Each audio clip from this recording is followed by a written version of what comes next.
Mesdames et messieurs, le collège de Gassicourt vous accueille à bord du train de Gacity pour vous expliquer le fonctionnement de la SNCF.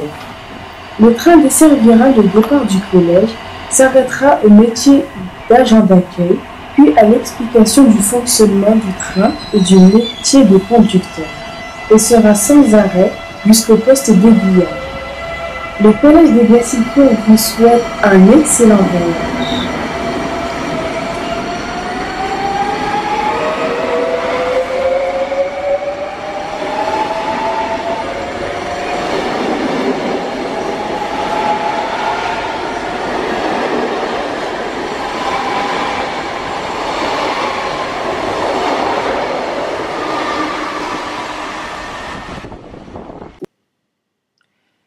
Bref, je suis au collège de Gassicourt en 3e SMS et en 4e alternance.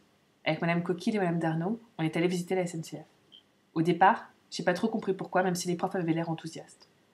Nous voilà donc dans la navette direction la gare. Là, Christelle et Sébastien, super souriants, nous ont accueillis. Alors là, Sébastien nous a présenté la gare de Mende. La gare de Mende, c'est une date, 1843 sa création. 2 chiffres, 450 trains et 12 000 voyageurs par jour.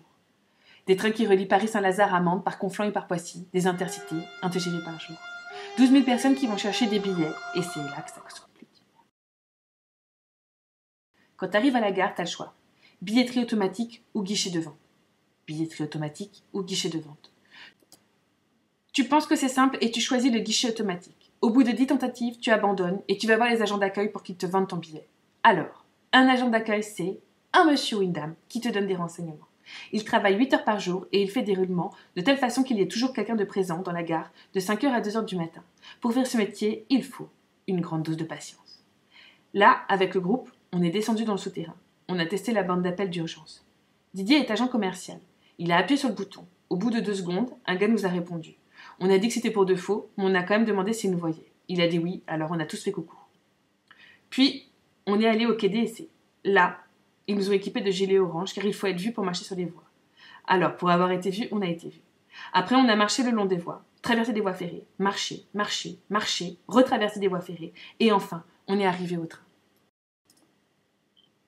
Là, Rudy nous a présenté la locomotive. On est monté dans la cabine de pilotage. Une fois dans la cabine, on a vu plein de boutons, une pédale, des caméras, des freins, du chauffage, de l'éclairage, une boîte noire, un bouton pour l'ouverture et la fermeture des portes, un compteur de vitesse, un régulateur, un accélérateur, une radio relais au poste de circulation et un klaxon. Là, Rudy nous a expliqué comment un train ça avançait. Alors, dehors il y a les caténaires, c'est 25 000 volts. À 50 cm, il y a un arc électrique qui se forme et tu meurs foudroyé. Au-dessus du train, le pontographe, c'est ce qui relie le train à la caténaire. Quand le train de Rudy est lancé à 100 km/h, il faut 1 km pour s'arrêter, soit 10 terrains de foot. 1, 2, 3, 4, 5, 6, 7, 8, 9, 10. Quand il est lancé à 160 km/h, il faut 2,3 km pour s'arrêter, soit 23 terrains de foot. 1, 2, 3, 4. Allez, c'est bon, on a compris. 23 terrains de foot. Quand le train de Rudy ne roule plus, il ne peut compter que sur lui-même et sur son manuel de réparation. Là, seul, avec 2000 passagers à l'arrière, il doit faire une annonce. Mesdames et messieurs, notre train est arrêté en pleine voie. Pour votre sécurité, veuillez ne pas ouvrir les portes et ne pas descendre sur les voies. Pour que les trains puissent se croiser et circuler sur les voies, il y a des signalisations, des aiguillages et tout ça c'est régi par le poste de circulation. Le poste de circulation, c'est comme la tour de contrôle. Il y a plein de boutons qui clignotent en rouge et en vert. Les boutons rouges, c'est quand le train est à quai ou sur la ligne. Quand il est vert, c'est que la ligne est libre. Dans le poste de circulation, il y a le chef de circulation. Lui, il gère les lignes en cas d'incident. Dans le poste de circulation, il y a aussi les agents de circulation. Eux, leur job, c'est d'enregistrer le passage des trains en temps réel grâce à des balises sur les voies. Dans le poste de circulation, il y a aussi les aiguilleurs. Et eux, ils envoient les trains dans une direction ou dans une autre. Puis, il y a le sonoriste. Le sonoriste, c'est Fred. Il gère 11 gares. C'est lui qui lance les annonces pour les voyageurs sur les écrans et les annonces sur les quais. C'est la petite voix sensuelle que l'on entend quand on attend son train. Tam, tam, taram. Le train 8506 à destination de Paris-Saint-Lazare aura un retard de 10 minutes. La SNCF vous remercie de votre compréhension. Bref, sonoristes, agents de circulation, chefs de circulation, aiguilleurs, ce sont des personnes qui ont de lourdes responsabilités, à savoir assurer notre sécurité dans les gares et la bonne circulation des trains.